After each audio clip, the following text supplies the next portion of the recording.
ఓం నమో నారాయణాయ. సభ్యులందరికీ శుభోదయం. మనం భాగవతం 2వ అధ్యాయం తెలుసుకుంటున్నాం కదా. నిన్న కొంతవరకు తెలుసుకున్నాము. ఆ తర్వాత దేవర్షి దీని గురించి నీవు చింతించవలసిన పని లేదు. దీనికి ఉపాయము పూర్వకాలము నుండి ఉన్నది, కాకపోతే మనకు తెలియదు. నీవు శ్రీకృష్ణ దాసులకు మార్గదర్శకుడవు. నీకు రాగద్వేషములు లేవు, విరక్తుడవు. భక్తి యోగములకు నీవు సూర్యుని వంటి వాడవు. భక్తి కిరణములు నీ నుండి బయటకు ప్రసరిస్తున్నాయి.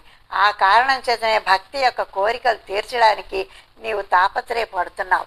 నీవు భగవంతునికి అనన్య భక్తుడవు. అందుకే నీకు భక్తిని అందరిలోనూ ప్రతిష్ఠించాలనే బుద్ధి పుట్టింది. ఋషులు వేదములలో అనేక మార్గముల గురించి చెప్పారు.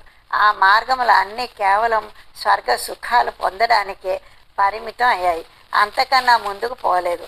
భగవంతుని పొందే మార్గం నేటి వరకు చాలా నిగూఢంగా గుప్తంగా ఉంది. ఆ మార్గమును ఇతరులకు ఉపదేశించడానికి కానీ తెలుసుకోవడానికి కానీ ఎవరూ ప్రయత్నించలేదు. ఈ కారణం చేత ఆకాశవాణి నీకు చెప్పిన ఆ సన్మార్గము గురించి మేము నీకు ఉపదేశిస్తాము. జాగ్రత్తగా విను. నారద లోకములో 4 రకములైన యజ్ఞముల గురించి చెప్పారు. అవి ద్రవ్య యజ్ఞము, యోగ యజ్ఞము, తపోయజ్ఞము, స్వాధ్యాయ యజ్ఞము. దీనినే జ్ఞాన యజ్ఞము అని కూడా అంటారు. ఈ యజ్ఞములన్నీ స్వర్గ సుఖములు పొందడానికే పనికి వస్తాయి.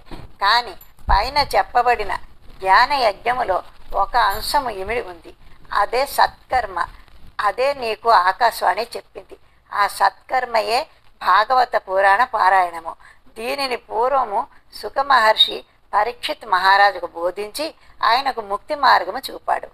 ఆ భాగవతమును చదవడం చేత వినడం చేత భక్తి, జ్ఞానము, వైరాగ్యము ఈ మూడింటికి బలము, జవసత్వాలు తిరిగి లభిస్తాయి. భాగవత పారాయణము వలన భక్తి, జ్ఞాన, వైరాగ్యములను ఆవరించిన అన్ని కష్టములు తొలగిపోతాయి. అవి వాటి పూర్వ వైభవాన్ని పొందుతాయి. సింహ గర్జన విని తోడేళ్లు పారిపోయినట్లు భాగవతమును వినగానే కలియుగంలో ఉన్న దోషాలు పటాపంచలైపోతాయి. భాగవతము ప్రతి ఇంటిలోనూ చదవబడితే భక్తి తన కుమారులైన జ్ఞాన వైరాగ్యములతో ప్రతి ఇంటిలోనూ ఆ ఇంటిలోని వారి మనసులలోనూ తిష్ట వేసుకొని కూర్చుంటుంది అని ఉపదేశించారు సనకాదులు. ఆ మాటలు విన్న నారదుడు వారితో ఇలా అన్నాడు: మహాత్ములారా, నేను ఇంతవరకు భక్తి, జ్ఞాన, వైరాగ్యములను వేదాంత చర్చలతోనూ గీతా గానంతోనూ మేలుకొల్పడానికి ప్రయత్నించాను. కానీ వారిలో భక్తి, జ్ఞాన, వైరాగ్యములు కలగలేదు. వేదముల చేత ఉపనిషత్తులు సారమైన భగవద్గీత గానం చేసి మేలుకొని ఆ భక్తి, జ్ఞాన, వైరాగ్యములు కేవలం భాగవత పురాణ పఠనంతో మేలుకుంటాయా? ఎందుకంటే భాగవతములో కూడా వేదములో ఉన్న విషయాలు, వేదంలో ఉన్న సారం అంతా చెప్పబడింది కదా. కొత్త విషయాలు ఏమున్నాయి? అటువంటప్పుడు వేదములకి గీతాశాస్త్రం చెయ్యలేని పని భాగవత పఠనం ఎలా చేయగలదు? దయచేసి నా సందేహాన్ని తీర్చండి అని అడిగాడు నారదుడు.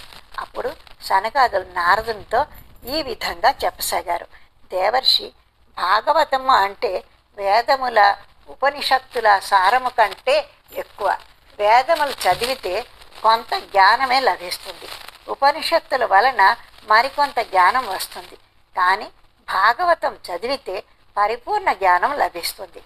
ఒక చూత వృక్షము అంటే మామిడి చెట్టు ఉందనుకో, దాని రసము వేళ దగ్గర నుండి కాండము, కొమ్మలు, ఆకులు, పువ్వులు వీటి అన్నిటి యందు నిక్షిప్తమై ఉంటుంది. కానీ అవి అన్నీ ఆ రసం ఆస్వాదించడానికి పనికిరావు. దాని రసమును ఆస్వాదించాలంటే దాని ఫలములు మాత్రమే యోగ్యములు. కాండము, కొమ్మలు, ఆకులు తింటే రసాన్ని ఆస్వాదించలేము. అలాగే పాలలో నెయ్యి ఉంటుంది, కానీ పాలు తాగితే నేతి రుచి తెలియదు. పాలను మధించి అగ్నిలో కాచితేనే నేతి రుచి తెలుస్తుంది. అలాగే భాగవత కథ కూడా వేదములు, ఉపనిషత్తులు, సకల పురాణముల సారము. భాగవత పురాణము వేదములతో సమానమైనది. ఆ కారణం చేతనే వేదవ్యాసుడు కలియుగంలో ఉన్న మానవులలో భక్తిని జ్ఞాన వైరాగ్యములను స్థాపించడానికి భాగవత పురాణమును రచించాడు. అంతకు ముందు వేదవ్యాసుడు మహాభారతమును రచించాడు. అందులో 18 అధ్యాయాలు గీతను పొందుపరిచాడు. కానీ ఆయనకు తృప్తి కలగలేదు. ఏదో వెలితి, ఏదో అజ్ఞానము ఆయన ఆవహించింది. ఆ సమయంలో నీవే కదా వ్యాసుల వారిని భక్తిని ప్రబోధించే భాగవతమును రాయమని ప్రోత్సహించావు. ఇప్పుడు నీవే భాగవత మహాత్ముని గురించి అడుగుతున్నావు. కాబట్టి భాగవతము ఒక్కటే జ్ఞాన భక్తి వైరాగ్యముల శోకమును పోగొట్టే ఉత్తమమైన మార్గము అని శనకాదులు నారదునికి ఉపదేశించారు.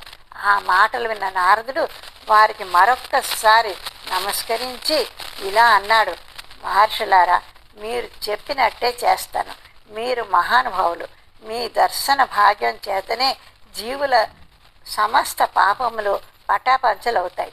వారిని సంసారము అనే దుఃఖము నుండి విముక్తుల్ని చేస్తాయి. మానవుడు అనేక జన్మ సంస్కారముల చేతనే వారికి ఈ జన్మలో సత్సాంగత్యము కలుగుతుంది. ఆ సత్సాంగత్యమే మానవులలోని అజ్ఞానమును, అవివేకమును, వాటి వలన కలిగే మదము అనే అహంకారమును, మోహమును సర్వం నాశనం చేస్తుంది. వారిలో వివేకం పుడుతుంది. కాబట్టి నేను మీరు చెప్పినట్టు భాగవత పురాణము అనే జ్ఞాన యజ్ఞం చేస్తాను. భక్తి జ్ఞాన వైరాగ్యములను ఈ లోకంలో నిలబెడతాను. కానీ ఈ భాగవత యజ్ఞం ఎక్కడ చేయాలి, ఎలా చేయాలి, ఎన్ని దినములు చేయాలి, దానిని వినే విధానము ఏమిటి, దానికి తగిన ప్రదేశమును మీరే నిర్ణయించండి అని అడిగాడు నారదుడు. దానికి సనకాదులు ఇలా అన్నారు: నారద కుమార, నీవు విద్య వినయ సంపన్నుడు. నీవు అడిగిన విషయములన్నీ నీకు సవిస్తరంగా చెప్తాము. శ్రద్ధగా విను. హరిద్వారము సమీపంలో గంగానది తీరంలో ఆనంద తటము అనే ప్రదేశము ఉంది. అక్కడ ఎంతోమంది ఋషులు నివసిస్తున్నారు. దేవతలు, సిద్ధులు వారి వద్దకు వచ్చి వారిని సేవిస్తూ ఉంటారు. ఆ ప్రదేశములలో రకరకాలైన ఫలవృక్షాలు, పుష్పాలతో నిండిన లతలు ఉన్నాయి. ఆ ప్రదేశం చాలా ప్రశాంతంగా ఉంటుంది. అక్కడ ఉన్న క్రూర జంతువులు కూడా తమ తమ వైరములు మరిచిపోయి ప్రశాంత జీవనము గడుపుతుంటాయి. ఆ సుందర ప్రదేశమే నీ జ్ఞాన యజ్ఞమునకు తగినది. భక్తి కూడా తన కుమారులైన జ్ఞానము వైరాగ్యములతో అక్కడికి వస్తుంది. భాగవత కథామృతము వారి చెవిని పడగానే భక్తి జ్ఞాన వైరాగ్యములు తిరిగి యవ్వనవంతులు అవుతారు. శ్రీమద్ భాగవతము చెప్పే ప్రదేశమునకు భక్తులు వారంతట వారే తరలి వస్తారు అని పలికారు. తర్వాత శనకాదులు నారదునితో కూడా హరిద్వారము సమీపములో గంగానది తీరమున ఉన్న ఆనంద తటమునకు వెళ్ళారు. శనకాదులు ఆ విషయమును నారదునికి తెలిపిన విషయము భూలోకము, భూర్లోకము, దేవలోకము, బ్రహ్మలోకములలో పాకిపోయింది. అక్కడ కోలాహలము మొదలైంది. భగవత్ కథలను వినవలేనని కోరికగా భక్తులందరూ భాగవత కథాశ్రవణం కోసం కోలాహలంగా ఆనంద తటమునకు పరిగెత్తారు. భృగువు వశిష్ఠుడు, చవనుడు గౌతముడు, మేధాతిథి దేవలుడు, దేవరాతుడు, పరశురాముడు, విశ్వామిత్రుడు, సాకలుడు, మార్కండేయుడు, దత్తాత్రేయుడు, పిప్పలుడు మొదలగు వారు, యోగేశ్వరులు, వ్యాసుడు, పరాశరుడు, ఛాయాసుకుడు, జాబలి, జాహ్నువు మొదలగు మహా ఋషులు తమ తమ పుత్రులతోనూ శిష్యులతోనూ అక్కడకు చేరుకున్నారు. వేదములు, ఉపనిషత్తులు, మంత్రతంత్రములు, పురాణాలు, 6 శాస్త్రములు మానవ రూపం ధరించి అక్కడకు వచ్చాయ. గంగా, యమున, సరస్వతి మొదలగు పుణ్యనదులు, పుష్కరము మొదలగు సరోవరములు, కురుక్షేత్రము మొదలగు క్షేత్రములు, దండకారణ్యముల మొదలగు అడవులు, హిమాలయములు మొదలగు పర్వతాలు, దేవతలు, గంధర్వులు, దానవులు అందరూ భాగవత కథాశ్రవణం కోసం ఆనంద తటమునందు చేరుకున్నారు. కొంతమంది తమను ఎవరు పిలువలేదు, తాము రామ అన్న వారందరినీ కూడా భృగు మహర్షి నచ్చజెప్పి అక్కడికి తీసుకుని వచ్చాడు. భాగవత కథను స్వయంగా చెప్పడానికి సనకాదులు ఒక ఉన్నతమైన ఆసనము మీద కూర్చున్నారు. భాగవత కథను వినడానికి వచ్చిన వారంతా లేచి సనకాదులకు నమస్కరించారు. ముందు వరుసలో విష్ణు భక్తులు, వైరాగ్యం చెందిన వారు, సన్యాసులు, బ్రహ్మచారులు, వారితో పాటు నారదులు కూర్చున్నారు. మరొక పక్క ఋషులు కూర్చున్నారు. వారి పక్కన దేవతలు కూర్చున్నారు. మరొక పక్కన స్త్రీలు కూర్చున్నారు. వేదములు, ఉపనిషత్తులు, శాస్త్రములు, తీర్థములు అదృశ్య రూపంలో ఆ ప్రదేశంలో ఆవహించాయి. కొంతమంది ఉత్సాహవంతులైన దేవతలు విమానముల మీద నుండి ఆ ప్రదేశంలోకి పూలవానలు కురిపించారు. ఈ విధంగా పూజలు, పురస్కారములు అయిన తర్వాత అక్కడ అంతా నిశ్శబ్దం ఆవరించింది. సనకాదులు భాగవత పురాణమును స్పష్టంగా చెప్పసాగారు. అక్కడ చేరిన వారందరూ సనకాదులు చెబుతున్న భాగవత పురాణమును శ్రద్ధగా వింటున్నారు. అప్పుడు ముందు మాటగా సనకాదులు సభాసదులతో ఇలా అన్నారు: ఇప్పుడు మేము ఈ భాగవత మహిమను వివరిస్తున్నాము. దీనిని విన్నవారికి ముక్తి లభిస్తుంది. భాగవత కథను నిరంతరం పఠించాలి, వినాలి, ఆస్వాదించాలి. భాగవత కథను వింటున్న వారి హృదయాలలో శ్రీహరి కొలువై ఉంటాడు.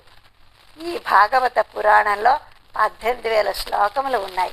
అవి 12 స్కందములుగా విభజించబడ్డాయి.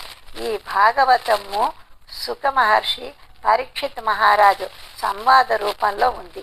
మీరు ఈ భాగవత పురాణమును శ్రద్ధగా వినండి. ఈ భాగవత కథను వినకపోతే వారిలో అజ్ఞానం పెరిగి సంసారం అనే చక్రంలో పడి కొట్టుకుంటూ ఉంటారు. ఎన్ని శాస్త్రములు, పురాణములు వినినా ఏమి లాభము?